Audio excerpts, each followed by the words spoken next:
آج کے اس تجزیے میں ہم تاریخ کے ایک ایسے معمے کو سمجھنے کی کوشش کریں گے جس نے دنیا کی طاقتور ترین افواج کے بھی پسینے چھڑا دیے۔ میرا مطلب ہے، ذرا سوچیں، اربوں ڈالر کا بجٹ، جدید ترین ٹیکنالوجی اور بے پناہ وسائل رکھنے والی سپر پاورز آخر ایک مخصوص خطے میں آ کر کیوں پھنس جاتی ہیں؟ جی ہاں، ہم بات کر رہے ہیں افغانستان کی۔ صدیوں سے بڑے بڑے فوجی ماہرین اس الجھن کو سلجھانے میں ناکام رہے ہیں۔ تو آج ہم انہی زمینی حقائق اور پوشیدہ رازوں سے پردہ اٹھائیں گے اور دیکھیں گے کہ آخر یہ عقدہ کیا ہے۔ سلطنتوں کا قبرستان، سچ کہوں تو یہ صرف ایک محاورہ نہیں ہے، بلکہ ایک ایسا خوفناک اور پراسرار انتباہ ہے جو صدیوں سے اس خطے کی پہچان بن چکا ہے۔ دراصل یہ وہ الفاظ ہیں جو کسی بھی عالمی سپر پاور کے غرور کو خاک میں ملانے کی پوری تاریخ اپنے اندر سمیٹے ہوئے ہیں۔ جب بھی کسی بڑی طاقت نے بے پناہ وسائل کے ساتھ اس سرزمین پر قدم رکھا تو آخرکار اسے اسی تلخ حقیقت کا سامنا کرنا پڑا۔ یقین مانیں، یہاں کی مٹی نے دنیا کی عظیم ترین جنگی مشینوں کو ہمیشہ کے لیے خاموش کیا ہے۔ تو اب سب سے بڑا سوال یہ پیدا ہوتا ہے کہ آخر ایسا کیا ہے جو اس مخصوص جغرافیے کو ناقابل تسخیر بنا دیتا ہے؟ مطلب یہ کیسے ممکن ہے کہ جدید ترین ملٹری ہارڈ ویئر، لڑاکا طیارے اور ٹینکس چند پہاڑوں اور صحراؤں کے سامنے بے بس ہو جائیں؟ چلیں اس راز کی گہرائی میں اترتے ہیں اور ان جغرافیائی اور جنگی حقائق کا جائزہ لیتے ہیں جو ہر دور میں ٹیکنالوجی پر بھاری ثابت ہوئے ہیں۔ یہ دیکھنا واقعی حیرت انگیز ہے کہ کیسے عام سے نظر آنے والے پتھریلے راستے اچانک ایک ناقابل شکست دفاعی قلعے میں بدل جاتے ہیں۔ حصہ پہلا، سلطنتوں کا قبرستان اور مزاحمت کی ایک تاریخی مثال۔ اس ٹائم لائن کو دیکھیں۔ 19ویں صدی میں برطانوی سلطنت کے فوجی، 20ویں صدی میں سوویت یونین کی طاقتور بختربند ڈویژنز اور پھر 21ویں صدی میں امریکہ کی بے مثال فضائی برتری۔ یہ صاف بتاتا ہے کہ کیسے 3 مختلف صدیوں میں 3 عالمی طاقتوں نے بالکل انہی سرحدوں کے اندر ایک ہی جیسے انجام کا سامنا کیا۔ یہ تاریخ کا ایک ایسا حیران کن پیٹرن ہے جو واقعی سوچنے پر مجبور کر دیتا ہے۔ برطانیہ اس وقت دنیا پر راج کر رہا تھا، سوویت یونین کے پاس دنیا کی سب سے بڑی زمینی فوج تھی اور امریکہ کے پاس تو ایسی ٹیکنالوجی تھی جو انسانی تاریخ میں پہلے کبھی نہیں دیکھی گئی۔ ان سب کی حکمت عملی بالکل مختلف تھی، لیکن جب وہ اس خطے میں داخل ہوئے تو نتیجہ حیرانگی طور پر ایک جیسا ہی رہا۔ یہاں سے جو سب سے اہم نقطہ سامنے آتا ہے وہ یہ ہے کہ محض تکنیکی برتری نے تاریخ میں کبھی بھی اس علاقے میں کامیابی کی ضمانت نہیں دی۔ دنیا کی جدید ترین افواج کو ہمیشہ ایک انتہائی روایتی اور مقامی مزاحمت نے روکے رکھا۔ ذرا تصور کریں، ایک طرف وہ فوج ہے جو خلا سے سیٹلائٹ کے ذریعے زمین کی ایک ایک انچ کی خبر رکھتی ہے، اور دوسری طرف وہ لوگ جن کا سب سے بڑا ہتھیار صرف اور صرف اس زمین کا پیدائشی علم ہے۔ اور بار بار تاریخ ہمیں یہی بتاتی ہے کہ جنگیں صرف ڈرونز یا گائیڈڈ میزائلوں سے نہیں جیتی جاتی، بلکہ جس زمین پر جنگ لڑی جا رہی ہو اس سے ہم آہنگی سب سے فیصلہ کن کردار ادا کرتی ہے۔ حصہ دوسرا، 20 سالہ جنگ اور حالیہ امریکی تنازع۔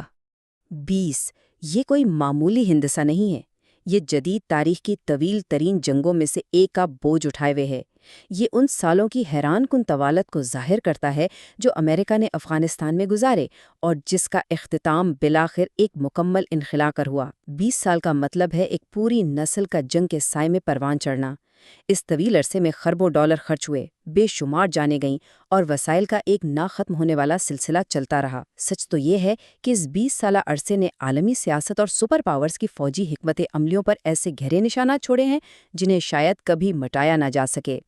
اپنے ملک سے ہزاروں میل دور ایک بالکل غیر مانوس اور مشکل ترین خطے میں مسلسل لڑنا کسی بھی جدید فوج کے لیے کس قدر تھکا دینے والا ہو سکتا ہے، اس کا اندازہ اس تناظر سے بخوبی لگایا جا سکتا ہے۔ اتنے لمبے عرصے تک لاکھوں فوجیوں کو متحرک رکھنا، ان تک خوراک اور اسلحہ پہنچانا، یہ ایک ایسا لاجسٹک ڈراؤنا خواب ہے جو کسی بھی بڑی سے بڑی معیشت کی کمر توڑنے کے لیے کافی ہے۔ جدید فوجی دستوں کی شدید تھکاوٹ اور مسلسل جنگی حالات کا دباؤ اس حد تک بڑھ چکا تھا کہ بالآخر اتنے طویل اور مہنگے آپریشنز کو جاری رکھنا عملی طور پر ناممکن ہو گیا۔ حصہ تیسرا، بے رحم افغان خطہ، جہاں جغرافیہ ہی تقدیر ہے۔ اب یہاں ایک بہت ہی دلچسپ بات ہے، اس خطے کا جغرافیہ محض جنگ کا میدان نہیں ہے، بلکہ اگر میں یہ کہوں کہ یہ خود ایک بے رحم اور خاموش جنگجو ہے تو غلط نہیں ہوگا۔ تنگ سپلائی لائنز کا مطلب یہ ہے کہ خوراک یا گولہ بارود لے جانے والا ہر راستہ ایک موت کا پھندا بن سکتا ہے۔ پھر وہ انتہائی بلندی پر موجود جما دینے والی چوٹیاں ہیں جہاں آکسیجن کی کمی اور شدید سردی جدید ترین مشینوں کو بھی منجمد کر دیتی ہیں۔ اور ہاں، وہ خطرناک پہاڑی درے جو کسی بھی بڑی فوج کو ایک تنگ راستے میں پھنسنے پر مجبور کر دیتے ہیں۔ ساتھ ہی وسیع اور بے رحم صحرا جو سرابوں سے بھرے ہیں۔ یہ تمام چیزیں مل کر بھاری ہتھیاروں کے فائدے کو بالکل صفر کر دیتی ہیں۔ ظاہر ہے یہاں ٹینک اتنے مؤثر ثابت نہیں ہوتے جتنا کہ ان پہاڑوں کے چھپے ہوئے راستوں کا مقامی علم۔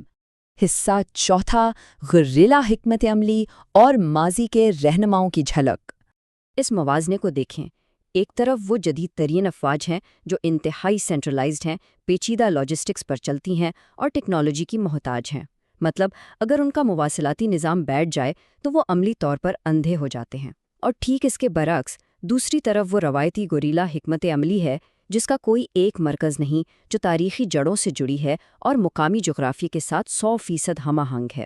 مقامی جنگجوؤں کا اپنے ماحول میں گھل مل جانا، پہاڑوں کے اندیکھے راستوں کو استعمال کرنا اور بالکل سائی کی طرح وار کر کے غائب ہو جانا، یہ ایک ایسا زبردست طریقہ ہے جس کا توڑ آج تک کوئی ریڈار یا سینسر نہیں کر پایا۔ دراصل یہ وہی صدیوں پرانی حکمت عملی ہے جس میں دشمن کو آمنے سامنے کی جنگ کے بجائے تھکا کر اور اس کے وسائل نچوڑ کر شکست دی جاتی ہے۔ حصہ پانچواں اور ہمارا حتمی نتیجہ، طاقت کی حدیں۔ جب ہم ان تمام باتوں کو ملا کر دیکھتے ہیں تو یہ بات بالکل واضح ہو جاتی ہے کہ حالیہ اخلاء کوئی اچانک ہونے والا واقعہ نہیں تھا، بلکہ یہ تو دہائیوں اور صدیوں پر محیط اس تاریخی کشمکش کا ایک ناگزیر حصہ تھا۔ یہ پوری صورتحال ہمارے لیے ایک انتہائی گہرا سبق چھوڑ جاتی ہے۔ جب مقابلہ ایک ناقابل تذکیر جغرافیے اور نہ ٹوٹنے والی تاریخی مزاحمت سے ہو تو ٹیکنالوجی برتری کی حقیقی حدیں کیا رہ جاتی ہیں؟ کیا جدید ٹیکنالوجی اور بے پناہ دولت واقعی ہر مسئلے کا حل ہے، یا پھر دنیا میں کچھ خطے ایسے بھی ہیں جہاں فطرت اور تاریخ کا گٹھ جوڑ دنیا کے ہر جدید ترین ہتھیار کو خاموشی سے شکست دے دیتا ہے؟ یہ وہ سوال ہے جو ہمیں تاریخ کے اوراق کو ایک نئے زاویے سے دیکھنے پر مجبور کرتا ہے۔